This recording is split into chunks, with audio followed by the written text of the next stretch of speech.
Well, I'm Susan Lowman-Thomas, Assistant Professor in the English Department, and I am honored to speak to you today about place as a way to understand history, exploring the natural history of Willamette Falls. This wonderful grant gave me the chance to study the Willamette Falls in Oregon, just south of Portland, in hopes that looking closely at a specific place could expand understanding of its history. The falls have been used for thousands of years by natives. With the arrival of the settlers, the falls changed. The photo on the slide was taken in 1878, showing what they used to look like, with water cascading over a 40-foot high basalt shell. Following the counsel of Oregon writer Barry Lopez, I connected history and place. My research question was, can focusing on place as a complex ecology increase understanding of historical events without stirring up contentious issues related to colonization and environmental degradation? Research objectives included gathering data demonstrating the value of focusing on place, creating literary nonfiction work, and presenting pedagogic findings. I indicated in the grant proposal that I would compile a literary nonfiction piece on the natural history of the falls. I have, in fact, completed numerous works, enough for a chapbook of essays.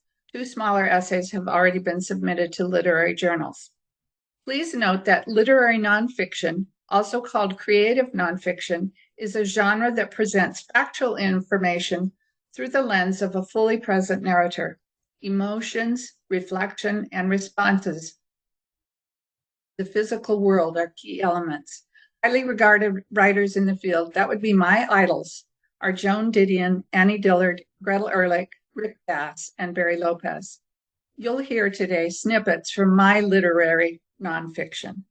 I proposed that I would make 1 conference presentation, but I've actually done 3. I presented twice at the annual meetings of the College English Association. Research on this project led to a 3rd presentation, this to the Modern Language Association. The work done for MLA will be included in a book of essays coming out in 2025. And benefits to the students and to APUS are shown on this slide.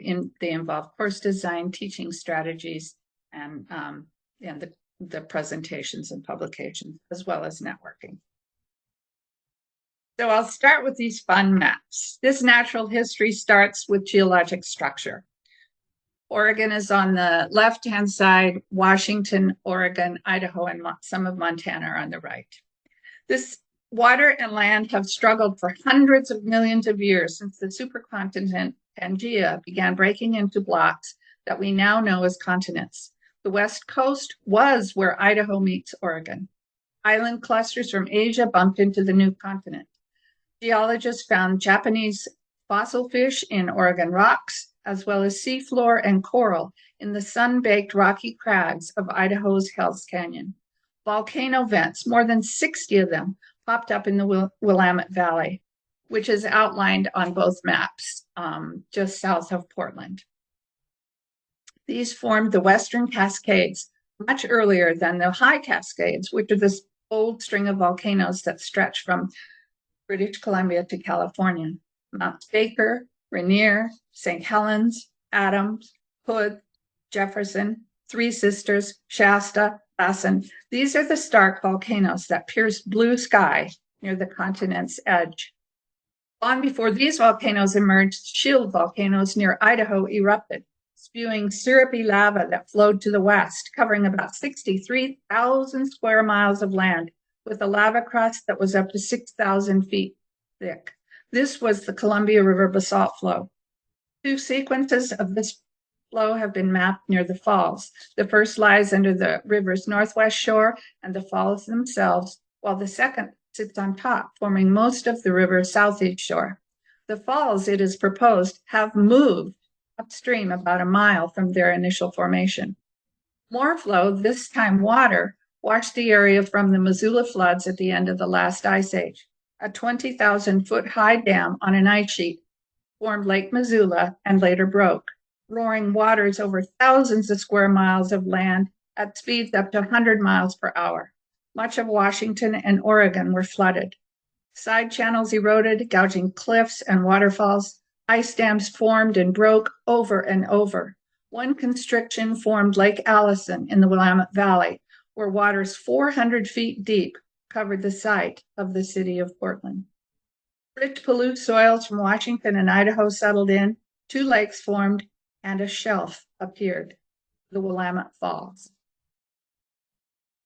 Loren Eiseley was right when he said, if there is magic on this planet, it is contained in water.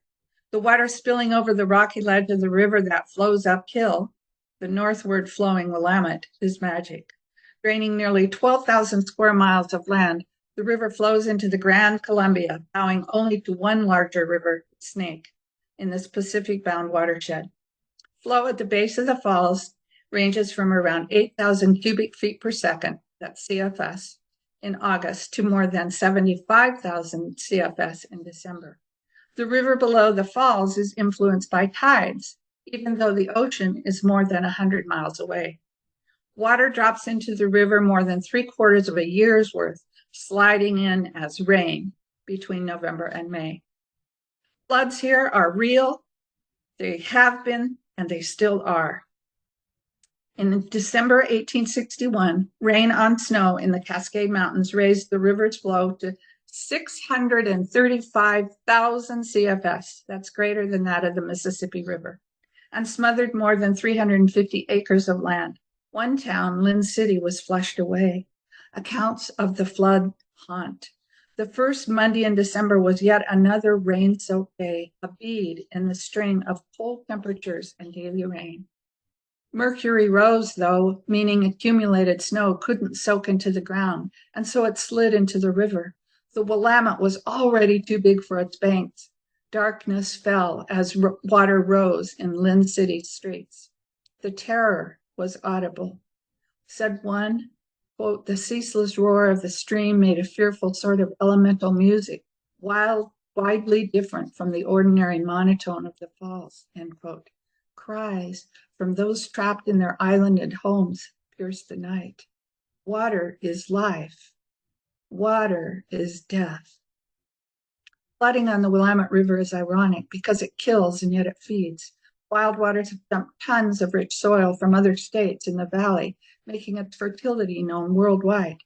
Yet this rich water world is also lethal. Hydrology at the Willamette Falls has changed significantly.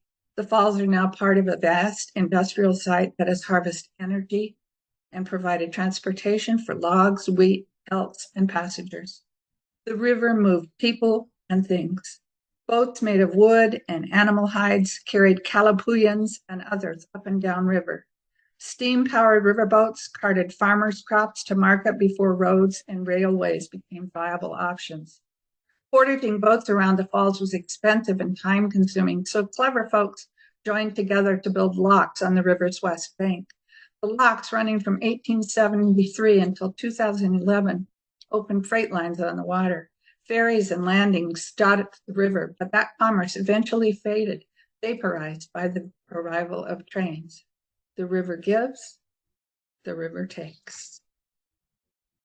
The flora of the Willamette Falls area was spectacular. How do we know?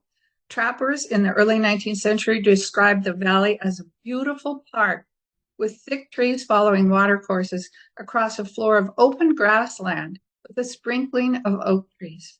This savanna landscape was the result of human activities, where for thousands of years, indigenous people lit fires intentionally. They did so to encourage grasses that lured deer and to aid the growth of camas, berries, sunflower, and oak. Fires managed hazelnuts and plants used for baskets and housing materials. Fires controlled the understory growth that could choke out these plants. Charles Wilkes noted in 1841 that the forests, quote, have the appearance of being attended and kept free from undergrowth, end quote, and that once settlers moved in and quit the burning, the undergrowth came up rapidly. Not all newcomers liked these open spaces. Scottish naturalist David Douglas lamented the burns as they limited the amount of game for food and grass for horses. Newcomers changed the landscape, particularly as they began farming. A few areas near the falls remain wooded and riparian, so one can get a sense of what the canopy must have looked like for thousands of years. I go to these spots and see the oak groves that were a staple in the valley. Their stance on the basalt cliffs straddling the falls provided a nursery for startling blue camas, a mainstay food for natives. Slabs of rock softened by moss served as platters for the waving green spears and indigo stars of the springtime celebrant. Stirring lightly at the edge of deep woodland, she picks each step with care, striking few noises of broken twigs or swished branches. Her long nose stirs the ground for choice forwards, rich with sun's gift, while keeping her alarm system in full operation. Large blackish ears twitch independently of each other, sweeping up sounds of possible peril. Her intense gaze zeroes in on a slight movement, so she freezes and sniffs. No threat. More sniffing, munching, light stepping with ballerina grace through the open meadow. Perching on spidery long legs, her blockish body is a disguisable gray-brown, marked by a white belly, dark cap, and black tail, the source of her name, the Columbian black-tailed deer. One of the numerous subspecies of mule deer that range the land around the falls, her kind lives on the edge, the meeting of dark forest for refuge and open grassland for food. Her kind values the burning work of the Calapooians as the flames opened up grazing areas on the bluffs above the falls.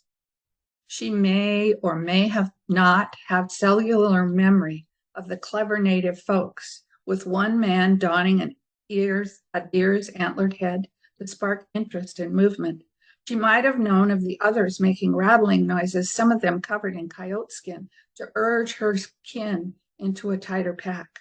She might have been warned somehow of the shafts with sharp rock tips flying through the air into the chest of a proud buck, creature about to honor the Calapooians with his gift of food, tool, and hide.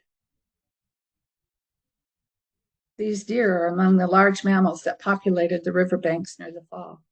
Others include elk, mule deer, white-tailed deer, black bear, and cougar. Their numbers near the falls dropped as agricultural, industrial, and residential uses prevailed on both sides of the river. Smaller mammals have fared better at the falls, critters such as northern river otter, common raccoon, and American beaver. The beaver has been an important part of the area's history, as its presence invited the first non-natives, trappers, from Canada, Britain, and the U.S.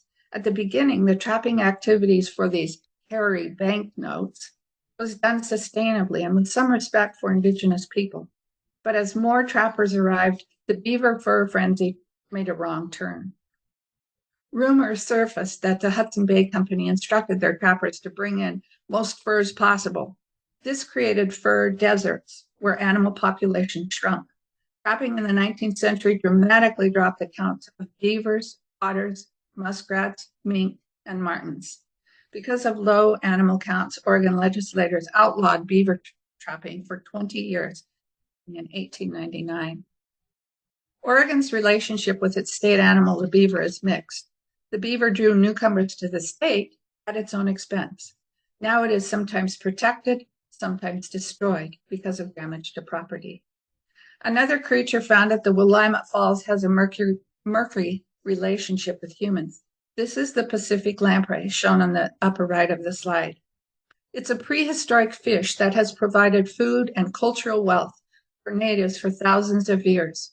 Like salmon, lamprey hatch in fresh water, venture to the sea, then return upstream to spawn. Both salmon and lamprey have cultural history spanning thousands of years, and both contribute to healthy ecosystems. But lampreys have not received the attention and funding that have salmon. Why? Because they're ugly. They look like snakes. They don't have flashy iridescent coloring. And instead of strong jaws, they have round mouths filled with nasty teeth, so they can attach themselves to fishes while at sea. When they mass together, they look like headgear Medusa would be proud to wear.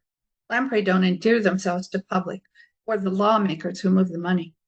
They demonstrate the principle of aesthetic preservationism, that is, the pretty things get saved first.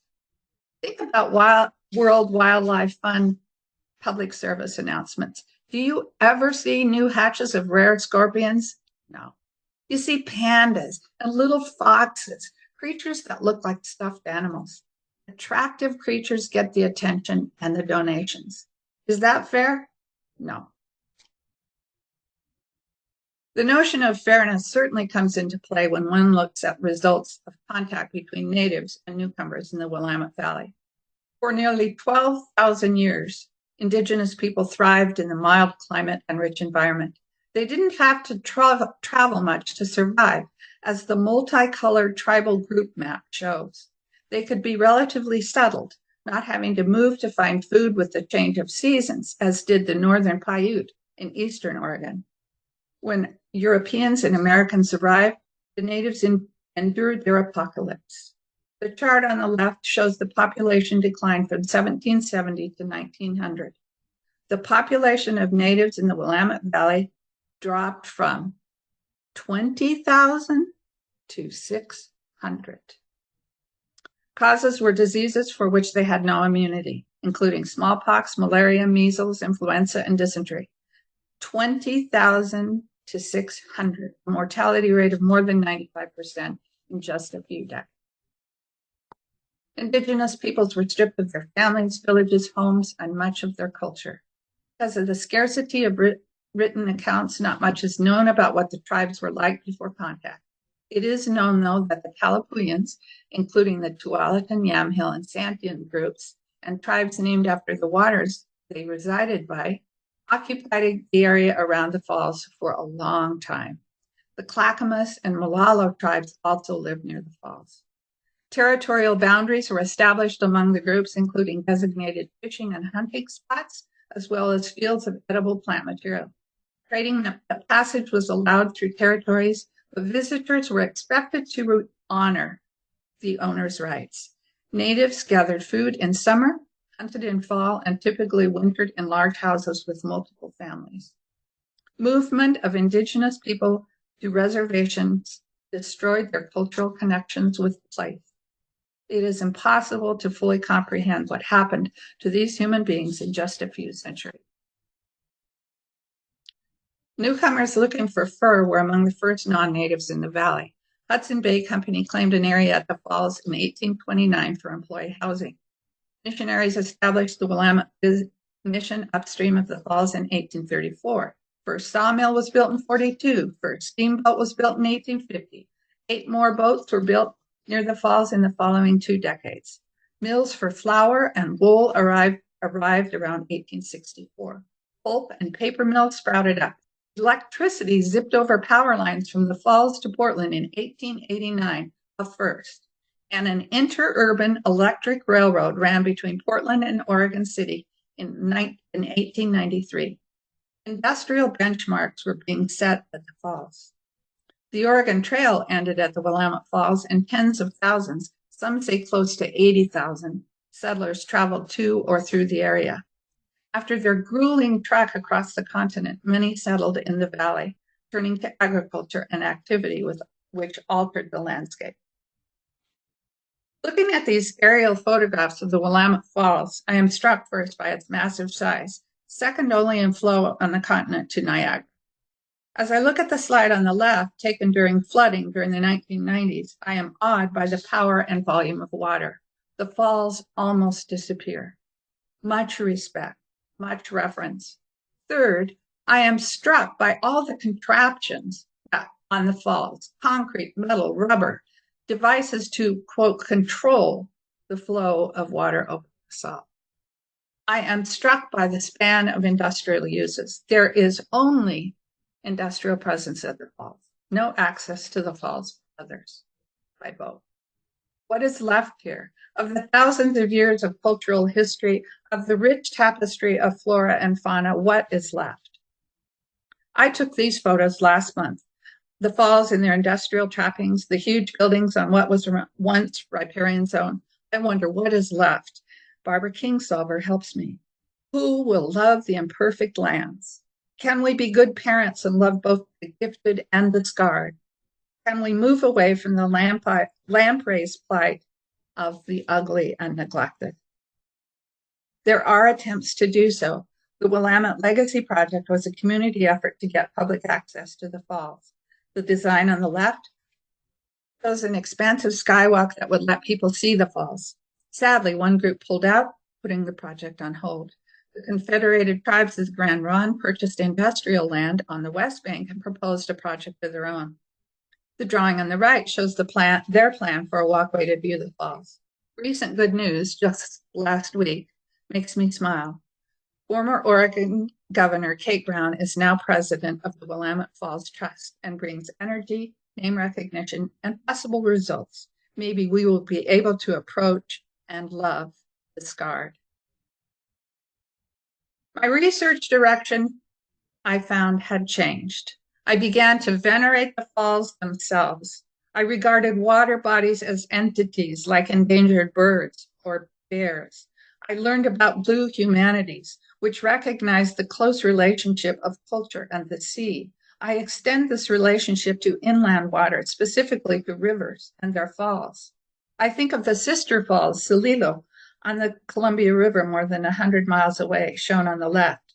Indigenous people fished here for thousands of years, using dip nets and scaffolding to harvest their year's food. Then the falls were dammed in the 1950s. The ancient fishing site with all its cultural ramifications vanished. The impact on natives along the river was shattering. Falls, I decided, should be exalted, not killed. Ways should be found to restore treasures lost from these falls. We should become falls keepers.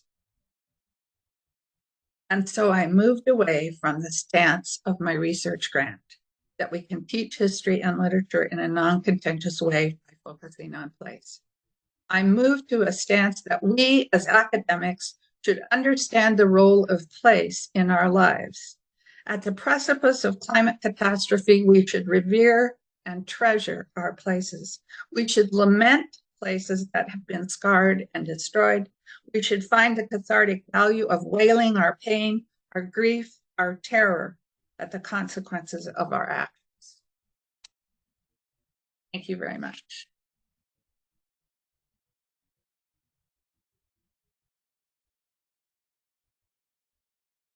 Thank you so much, Susan.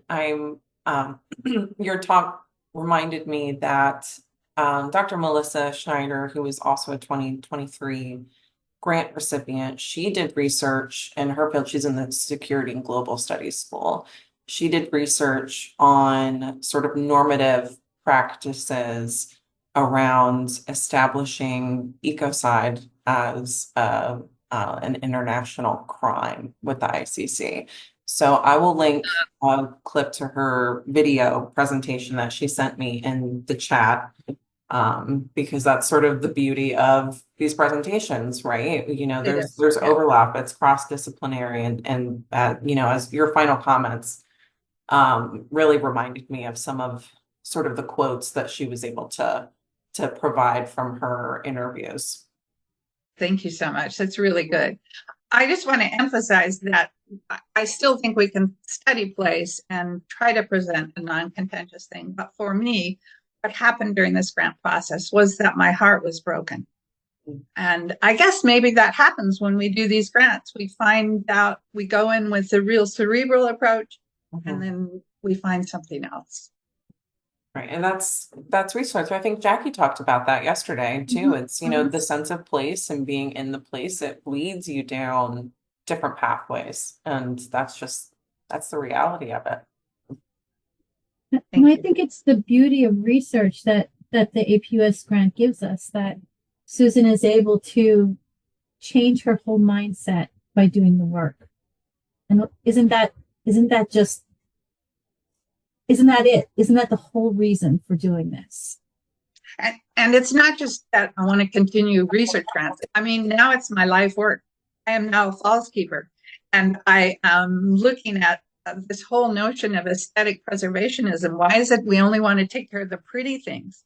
And looking at the falls that are pretty and the falls that aren't pretty nationwide. And I mean, to me, it's probably a life mission now. I'm a falls keeper. You probably can tell now. Yeah, and there's something to say for that too. The, like, isn't it such a, it's not necessarily like an old school naturalist perspective, right? Of like, I'm going to go out to the great, wide landscape and all those, epic landscape paintings of, Right. gorgeous Exactly. natural scenery. It doesn't need to fit our idea of what, pleasantness is or beauty is perfectly in order for it to deserve preservation. Right. And I think that's one thing that's important to recognize is the value of all the industrial things that have gone on at the site. I mean, I love hydropower. It's cheap. I love Pendleton woolen blankets. They're wonderful.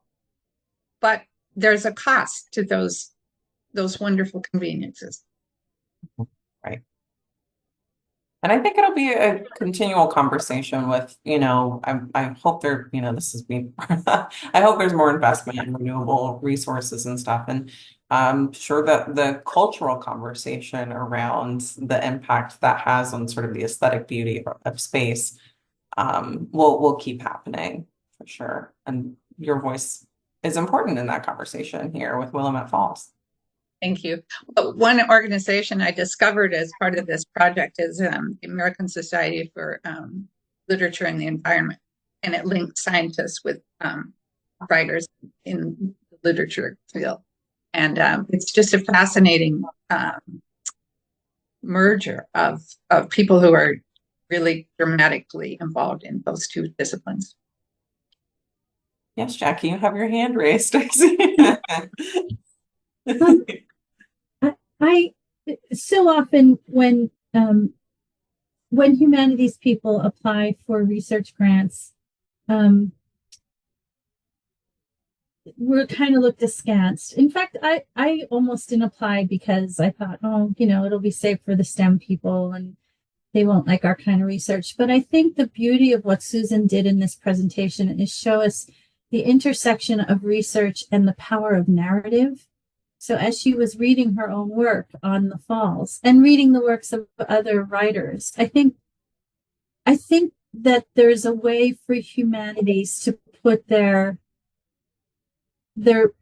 language abilities, their storytelling abilities to work to help others understand the hard facts that we find as we do our research. And I think that's a really important lens that we should celebrate. So, Susan, I'm celebrating you. Thank you. And I just want to mention how exciting it is now to be teaching the science fiction class that makes that wonderful bridge. And I'll tell you, some of the best discussions I ever get to work on are when I'm teaching the science fiction class, because we're talking about big ethical issues and we're talking about them through the lens of really creative, just amazing writers. I think it's amazing how you all have the touch of language. So when I think about the lamprey, which I mentioned in the comments here that I saw a presentation related to the decline of the lamprey and the local native culture in the Willamette, now that I know how to pronounce that correctly, Willamette area. But I find it so interesting that, thinking about the lamprey and what it looks like, right? What you all could say about it to make it sound incredibly frightening and nightmarish, but at the same time could potentially do the opposite and take away some of that ugly that you're talking about, because it's impactful. Why would we want to save a fish that looks like it came out of a horror movie? But exactly. In reality, there's so many other pieces to it. So I really appreciate your discussion today. Thank you. Thank you. Well, and it's funny too, because I'm a person that really likes snakes, and a lot of people don't like snakes. So I thought the lamprey was darn cool, and it's so neat when it goes to the ocean and it puts those teeth on the side of a fish.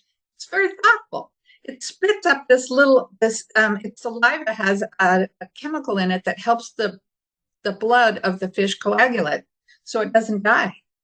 I mean, there's just these amazing things in nature that are really poetic and just and fine, like a parasitic relationship, because it behooves the lamprey to have that fish stay alive.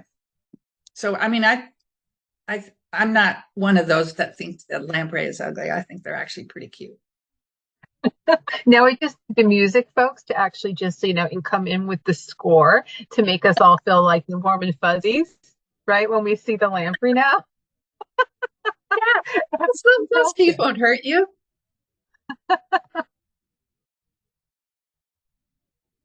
Well, thank you so very much, Susan. We're right at time. Thank you. I really, really appreciate you being here and talking about your research, and all these fantastic on the ground pictures are always so lovely to see as well. Thank you so much. And great.